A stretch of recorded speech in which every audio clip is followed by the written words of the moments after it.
Olá a todas, olá a todos. Estamos aqui mais uma vez. Meu nome é Fernando Barbosa. Estamos aqui pela Comissão de Justiça e Paz da Arquidiocese de Brasília. Estamos aqui hoje conversando, dando umas continuidades nessas nossas reflexões que são feitas para gerar ações e ações que são para transformar nossas vidas. E hoje nós temos aqui como presente, a gente está aqui com o Antônio, é Antônio José Ferreira, e ele quem vai ajudar hoje a gente a refletir sobre esse tema das inclusões. Esse mês de setembro a gente, além de refletir com muito cuidado e carinho, né, Antônio? Falar sobre a questão de prevenção ao ataque às nossas vidas, a gente também é tempo de falar sobre pessoas com deficiência. E aí, Antônio, eu quero que a gente se apresente tranquilamente. Antônio, bom dia. Bom dia, boa tarde, boa Boa noite, noite, né? isso. Dependendo aí do horário que as pessoas vão nos acessar. Exatamente. Fernando, uma grande alegria estar com você aqui, com o pessoal da Pastoral de Justiça e Paz. Eu sou Antônio José Ferreira, sou um homem branco, uso cabelos penteados para trás, cabelos já grisalhos, sou um homem de meia idade, óculos escuros. Estou aqui na sala da minha casa, com a camisa vermelha, ao fundo uma parede branca, e eu estou fazendo essa audiodescrição para aquelas pessoas que nos escutam, mas que não nos vê.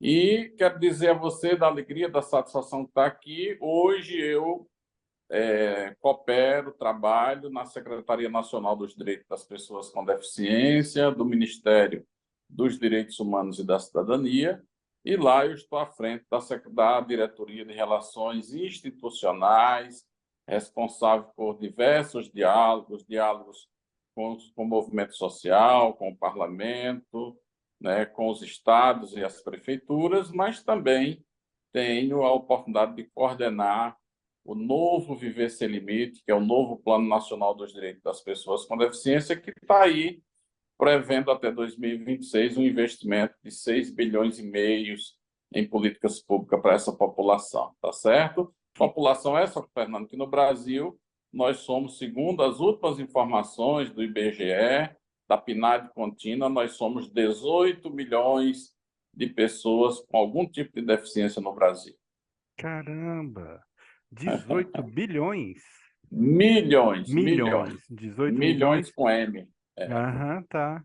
E Exatamente. assim, e essa questão da não visibilidade que a gente vai trabalhar hoje, e no sentido de por que que a gente quer fazer essa visibilidade, dar visibilidade a esse tema, tá? Eu até estava combinando contigo, Antônio, da gente fazer uma reflexão, e aí, ir lá no Evangelho, quando Jesus pega e tem aquele momento de um milagre, que é um milagre de uma pessoa cega, tá? E qual é o Sim, detalhe que eu acho interessante? É que o processo do milagre, o ritual que é expresso ali no Evangelho, ele está dizendo assim: Jesus pegou barro, pegou terra do chão, fez barro com a própria saliva, colocou nos olhos, nas pálpebras, né, da pessoa, e ali saíram como que escamas e ele passa a perceber. Claro, tem uma leitura, eu respeito muito as várias leituras que se tem também sobre os textos bíblicos, mas existimos nós, que ficamos, até temos o medo, né, de que a gente utilize muito nossas religiões, nossas expressões religiosas, desde uma perspectiva muito, como é que eu posso dizer, com respeito ao termo, assim, mas muito mágico, né? Muito assim, vamos fazer essa coisa. E perceber, começar a tentar entender que talvez exista uma possibilidade de não só uma pessoa, mas várias e vários de nós passarmos a perceber a nossa realidade. E aí, o Cristo que em vez de só ficar só naquele jeito para ser idolatrado, distante, o Cristo para ser seguido, é o Cristo que nos chama a misturar com a nossa saliva, que é o processo de digestão, que é o processo de perceber a realidade. Colocar isso com foco. O foco aqui, o que não vemos, o que não percebemos. na nossa sociedade e buscar o milagre, que é passarmos a enxergar, a perceber o nosso mundo de uma forma transformadora, que gera, por exemplo, políticas públicas, que gera nossa capacidade de ver, como diz lá na passagem de Gênesis, né? Quando Deus disse: Eu vi e ouvi o clamor do meu povo. Qual o clamor do nosso povo? Qual o clamor Aham. da nossa comunidade? Uhum. E aí, Antônio, nesse sentido que você vai ajudar a gente desde seu ponto, né? Do seu jeito de perceber esse nosso mundo. O que você percebe que nós podemos crescer para aprendermos a perceber essa realidade de uma forma mais caridosa, mais misericordiosa e transformadora, que é da boa nova de Jesus? Antônio, como é que está É isso? necessário, Fernando, é necessário a gente, para poder perceber melhor o que aconteceu, né, que é descrito de forma fantástica. É um relato maravilhoso que São João Evangelista, né, nos conta lá no livro que tem o mesmo título, o livro de São João, Evangelho de São João. Ele conta essa história maravilhosa da cura do cego de nascença. E aí, assim, é necessário a gente ir visitar aquela região e entender o que é que existia para as pessoas com deficiência naquela época, além da exclusão. Nada mais. Eles só tinham como possibilidade a exclusão. Jesus Cristo estava caminhando em uma região, estava ali convivendo, né, com seus irmãos, ensinando um povo rude, um povo de pouco conhecimento, num espaço que era frontalmente oprimido pelo Império Romano, não é? Jesus estava vivendo sob o jugo do Império Romano, e a gente sabe, Fernando, que regiões que são exploradas, né, regiões exploradas não são regiões desenvolvidas, isso é o óbvio.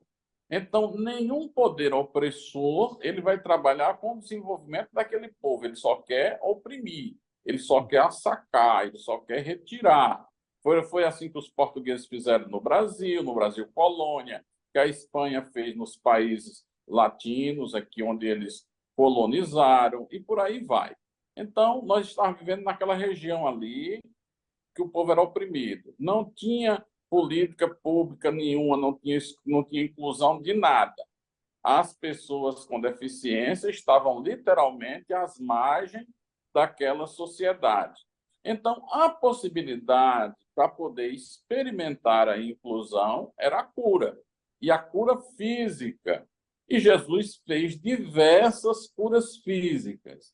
Ao meu ver, respeitando todo mundo que pensa diferente, hoje já não seria mais tão necessário essa cura física. Por que não seria mais tão necessário?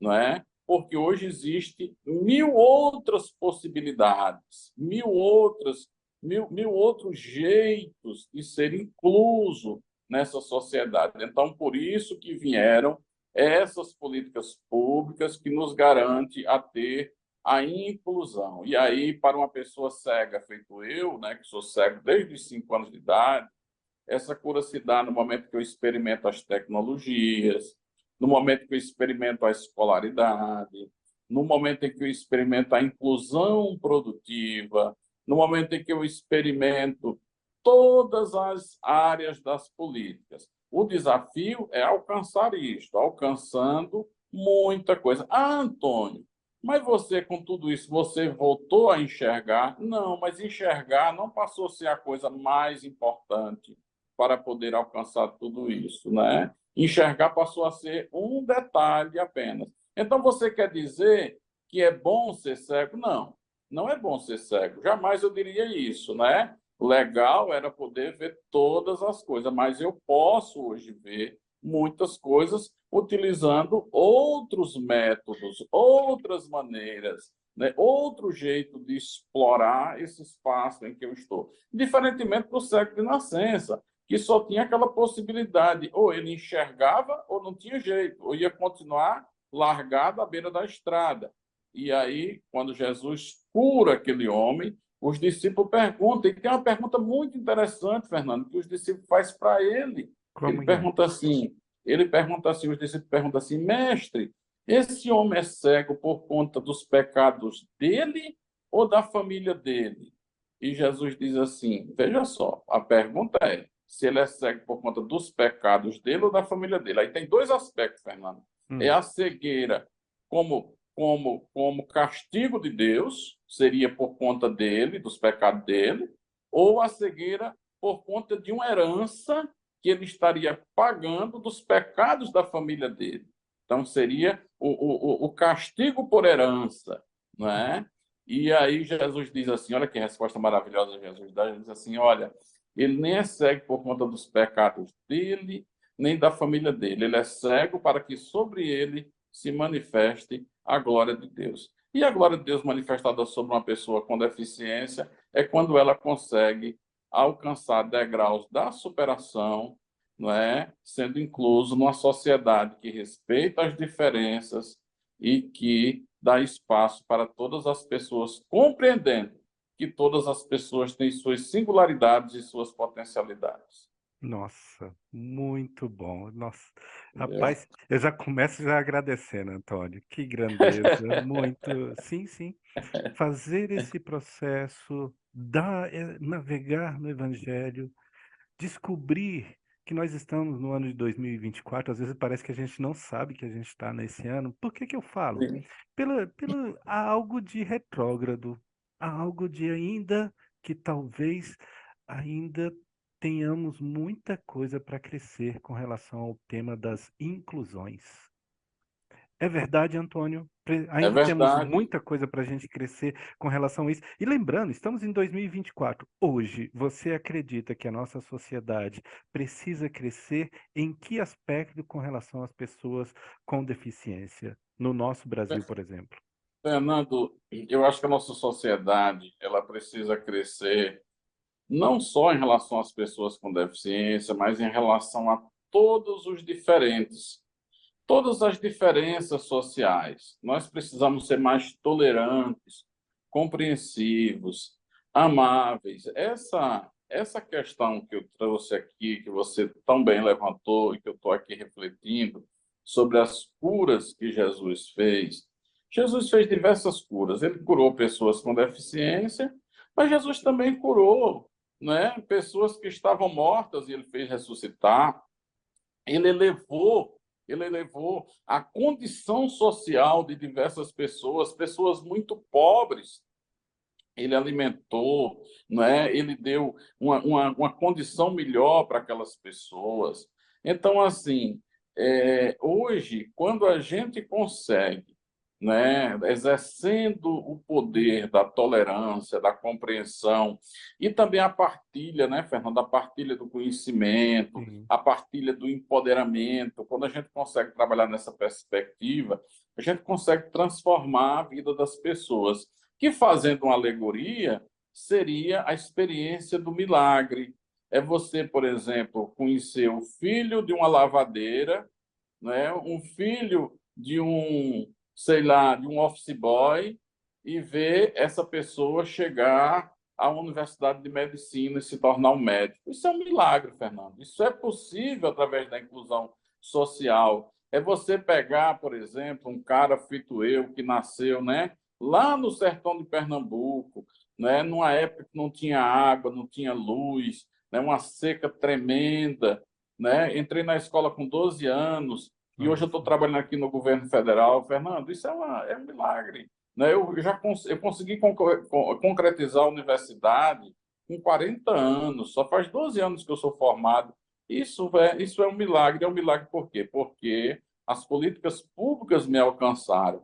É você, por exemplo, pegar uma pessoa que vive na rua morrendo de fome, né? E conduzir essa pessoa para um espaço social, que ele aprenda a colher, a plantar, que ele aprenda a cuidar da terra, conseguir ali um pequeno lote e ele se desenvolver e ele conseguir, né, criar sua família, produzir, se autossustentar. Isso tudo são milagres que a gente vai experimentando com as políticas públicas. E essas políticas públicas, elas só se fazem né, necessárias, elas só são disponíveis à população quando a gente tem também, né, líderes que pensam na partilha, né, na entrega, no empoderamento das pessoas, né? E isso demora muito, mas a gente está caminhando, Fernando. Hoje, a nossa sociedade, em 2024, já está bem mais evoluída do que estava lá em 2000, não é? Então, Hum. com certeza, nós estamos mais evoluídos para uns pontos. Em outros, parece que a gente deu uma regredida, Fernando, mas a sociedade é assim mesmo. É um passo para frente e um passo para trás. Né? E a gente vai trabalhando para que os passos para frente sejam maiores do que os passos para trás. Esse é o Muito bom. desafio. Muito bom. Dar passos para frente, superar, É, por exemplo, quando você isso. falou, você destacou muito, tem uma coisa que é Uhum. legal. Quando a gente foca nesse tema de pessoas com deficiência, que a gente chama de PCD, pela sigla, né? O que, que é que a Uhum. gente está tratando e que é bom quem tá vendo aqui a gente pelo YouTube, seja também pela Rádio Nova Aliança, da Arquidiocese de Brasília, a gente focar nosso olhar para ver se a gente cresce na capacidade de respeito. Focar nossa capacidade de perceber a realidade para ver se a gente consegue renunciar culturas de ódio.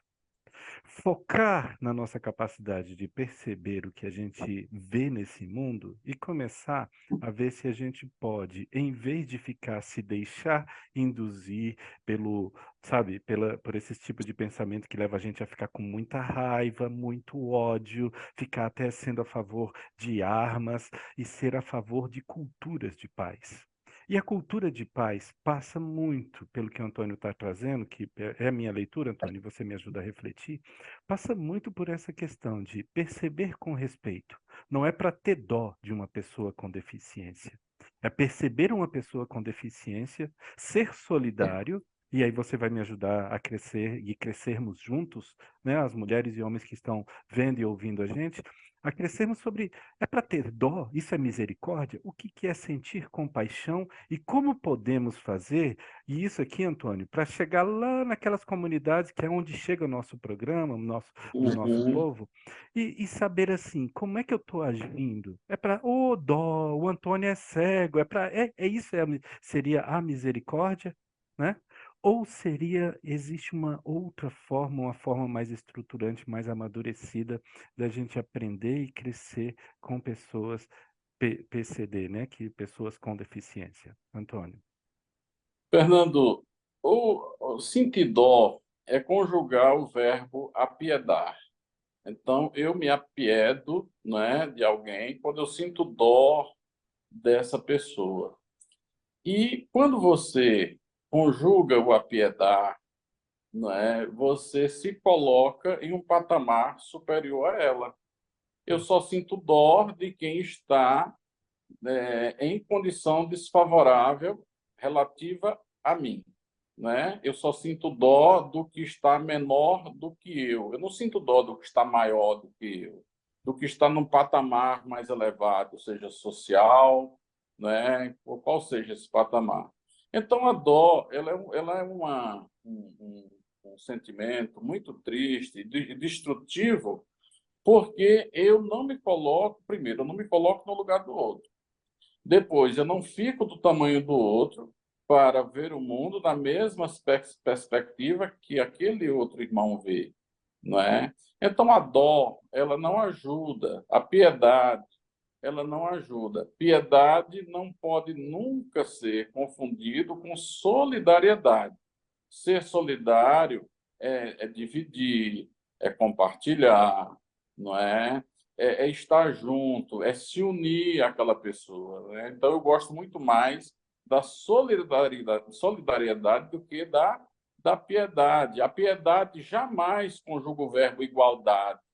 Não é? Quem se apieda não se iguala, então não tem igualdade. E quando você não tem igualdade, você não tem solidariedade, você não é fraterno, você não se torna igual, você não tem fraternidade com aquela pessoa. Então, a relação assim, eu vejo alguém na rua com fome. Aí eu vou lá e dou um pão para ela e vou embora. Eu sou maior do que ele, socialmente, eu posso mais. Ele não pode ter nem um pão, eu tenho 10. Dou um para ele e encerrou a minha relação com ele. Então, a piedade não transforma. O que transforma é a solidariedade. Meu irmão, por que é que você está pedindo esse pão? Né? Eu vou te dar esse pão, mas eu vou voltar aqui para a gente continuar esse diálogo para ver se a gente encontra um jeito de você ganhar o seu próprio pão. No nosso caso, das pessoas com deficiência, né? As pessoas elas ficam, digamos assim, impactadas com os nossos corpos extraordinários, porque nós temos corpos extraordinários. Nós não temos nenhuma relação com a estética, né? Ser pessoa com deficiência é ser diferente do usual. Então, as pessoas impactam com isso, né? E numa tentativa de ajudar, elas exercem a piedade, né?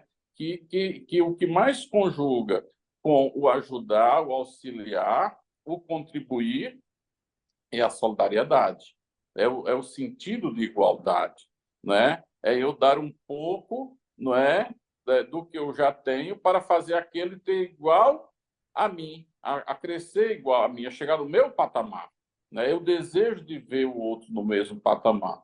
Então acho que é isso que a gente tem que trabalhar. Então eu não tolero, né? Eu sempre trago para dialogar quando eu percebo que alguém está com pena de mim. Você está com Uhum. pena de mim por quê? Porque eu não enxergo e você enxerga? Tá, mas eu enxergo do meu jeito e você enxerga do seu. Tem coisas que você vê que você não compreende, tem coisas que eu vejo e que eu compreendo. Então, até a questão de ver, a gente pode discutir, porque quem só vê com o olho não está vendo tudo. Então, precisa ver com o olho, precisa ver com outros sentidos que a gente tem, com as mãos, com os ouvidos, né? A gente precisa ver de várias formas. E ver, né, também é sinônimo de perceber. E tem gente que vê e não percebe, e tem gente que não vê e percebe.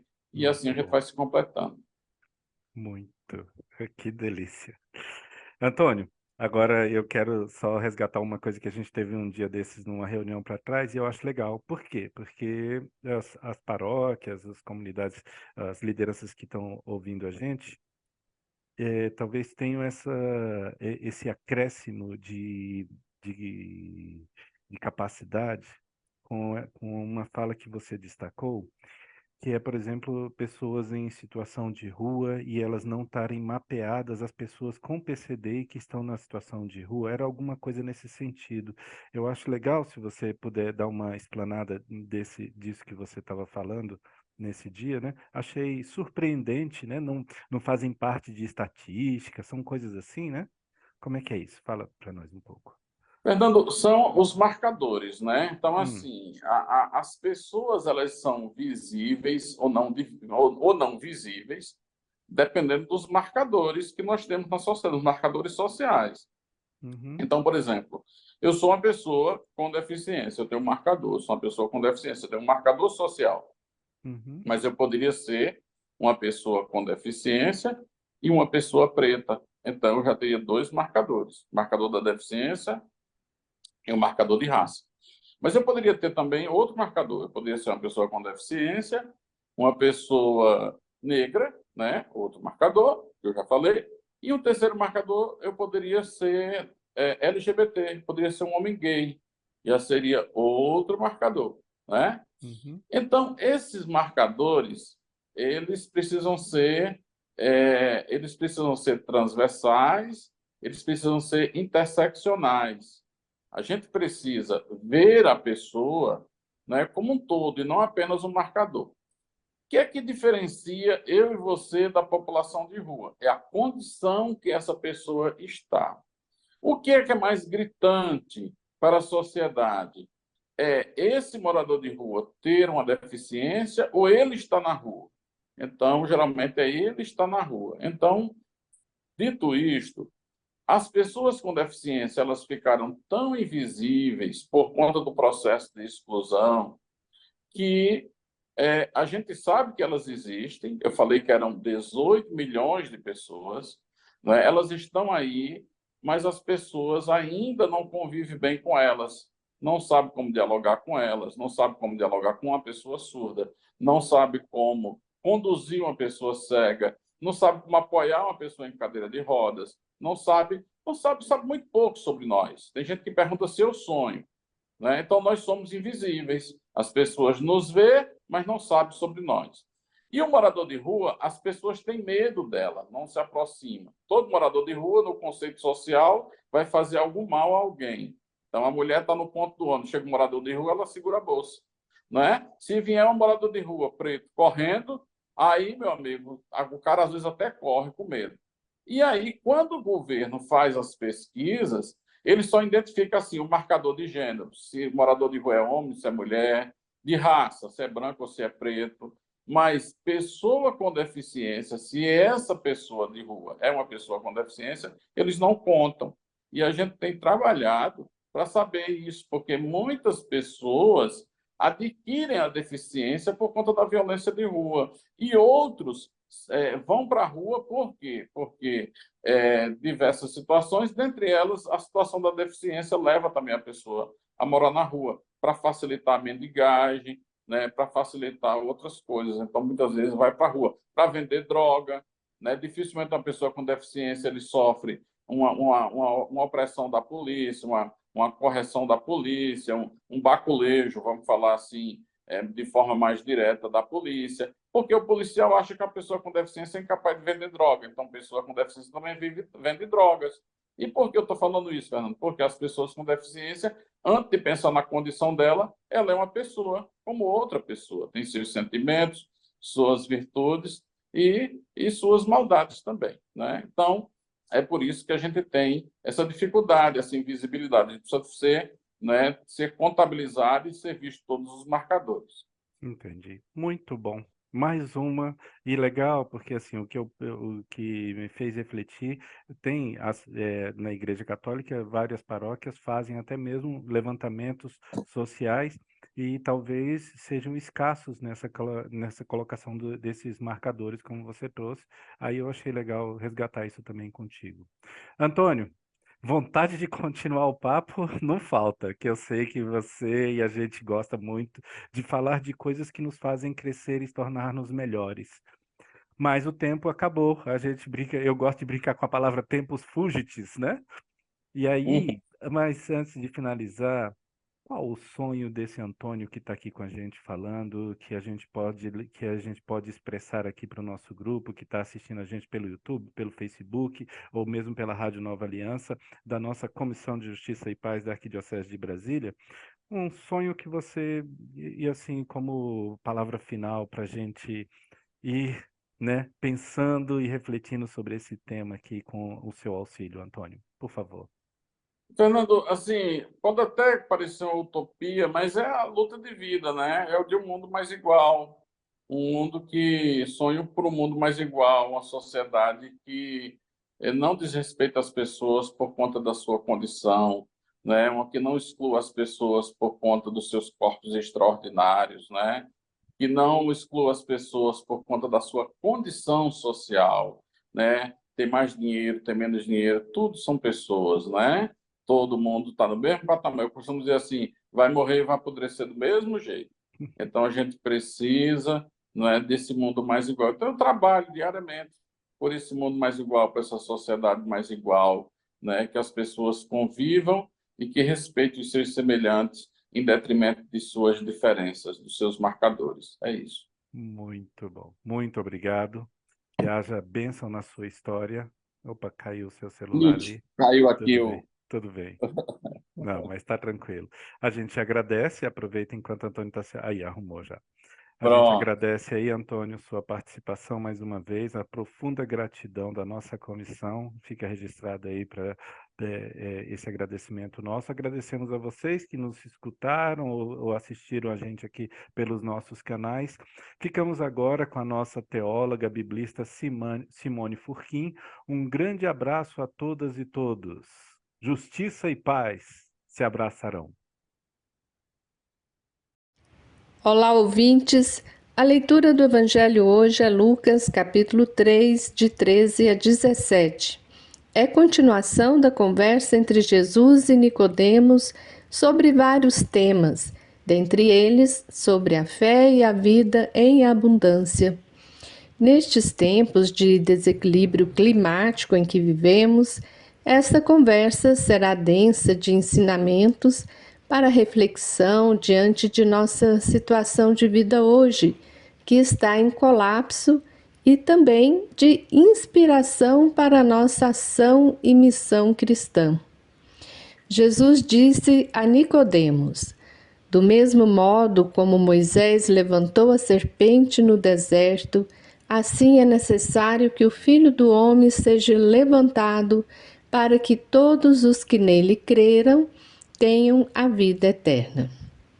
Pois Deus amou tanto o mundo que deu o seu Filho unigênito, para que não morra todo o que nele crer, mas tenha a vida eterna. Desse texto percebemos que a temática sobre a fé está repetida várias vezes, por meio da expressão crer, acreditar, que é um verbo de ação.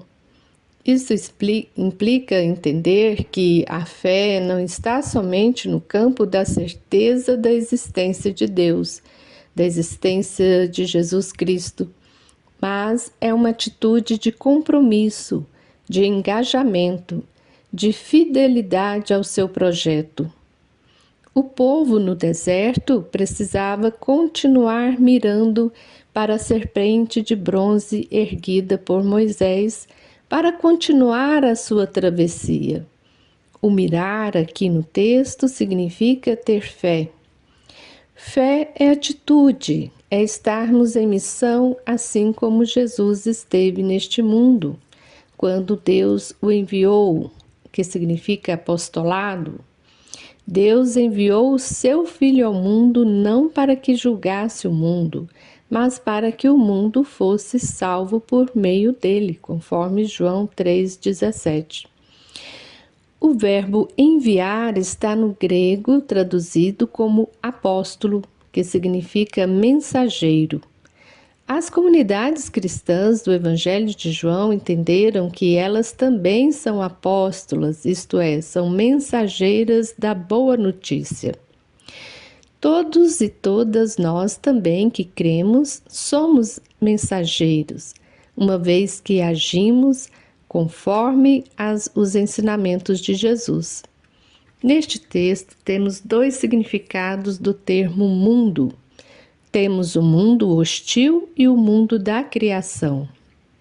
Assim como Jesus, nossas ações devem ser de enfrentamento a este mundo hostil, que aqui no texto diz respeito ao mundo dominado e desgovernado pelo Império Romano, ou seja, mundo de desigualdades sociais e de miséria crescente, de perseguição e opressão em nome do Deus moralista e do Deus dinheiro, do Deus mercado. Mundo que está destruindo nossa casa comum, o planeta Terra, porque privilegia mais o ter do que o ser, ou seja, ter mais capital, acúmulo de riquezas, do que promover a vida em abundância, que é vida com dignidade para as pessoas, vida com saúde. Com as queimadas espalhadas por várias regiões do Brasil, afirmamos que são sequelas deste mundo hostil. Mas, ao contrário deste mundo hostil, o texto vai revelar o amor ilimitado de Deus por toda a sua criação. Deus amou tanto o mundo para que tenha a vida eterna. O amor de Deus quer trazer salvação para a sua criação, isto é, vida em abundância para todas as criaturas. Cabe a nós crermos neste amor e agirmos para que isto aconteça. Nós cremos neste amor?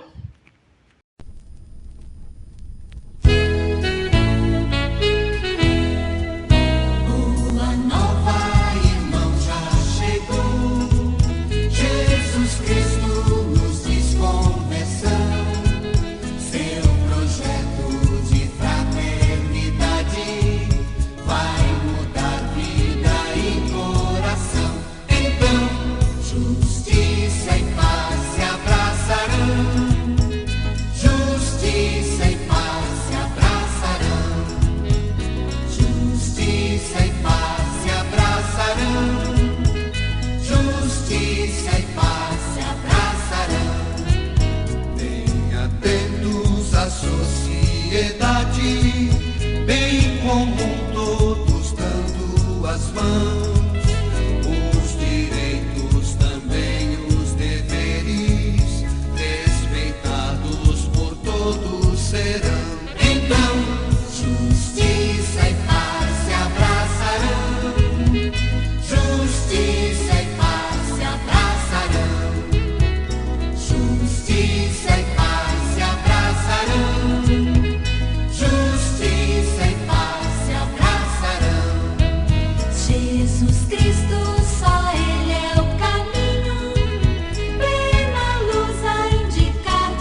Cristo, verdade e vida.